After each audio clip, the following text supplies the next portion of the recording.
Using materials that are used for purposes beyond the educational realm, like the newspaper, enhances relevance. The paper, I don't know if anybody take the Lincoln Journal? No. Did you see this yesterday in the Lincoln Journal? No. It talks about hometown heroes, and you know what it says? What? It says Nebraska has had a lot of casualties in the Iraq War. A lot. We are 5th in the nation for the number, having the most amount of casualties in the war. I thought that was kind of sad, so I read that article, and then I turned it open. Oh my goodness, and look what I found on the next page. This is about the Iraq War. What do you suppose those are? Graphs. Now this, what kind of a graph is it? A pie graph. And you know what it says? It says casualties in Iraq by country. And it has this little pie here. And the blue is what? United States. United States. So, who's had the most casualties? The United States has had the most casualties. This bar graph right here is the ages of U.S. dead in Iraq. So let's see, just by looking at it, it starts out with 18, 20, 22, 24, 26, 28.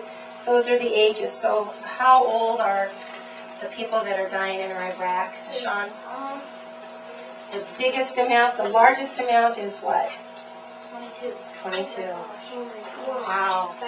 And 21 and 20. It comes on down over here as age 55. But boy, I looked at that yesterday and it's like, boom, it hit me right away. I didn't have to read it, the whole article, did I? I went back and read the article, but I knew what the article was about. I knew what the information was. So, I would challenge you to go home and look in the newspapers tonight. Every single newspaper practically has graphs in it. Now, do you think I use graphs in my job ever? Yeah. To teach you. I look into the results when I want to find out something. You know how I told you that you guys, when you have a day off, I have to work usually? Yeah. I just want to show you some graphs that I looked at the last time we had a meeting.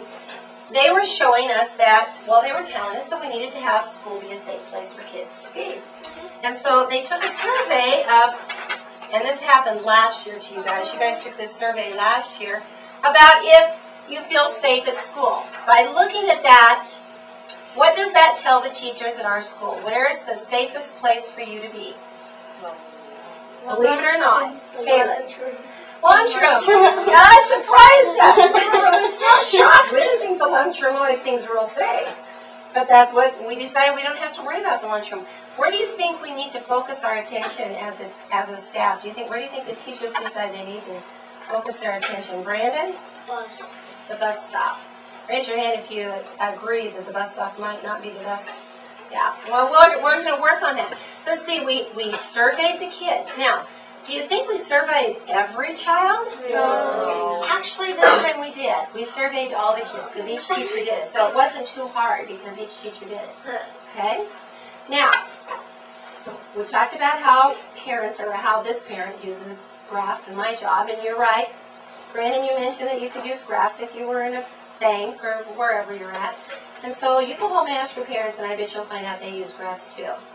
You'll see it in the newspaper, you'll see it in your schoolwork from here on out. You'll be using the graphs the rest of your life, and yeah, they're pretty important. Mrs. B shared how she uses graphs. When teachers personalize the learning by sharing how they use the skills the students are learning, also creates relevance.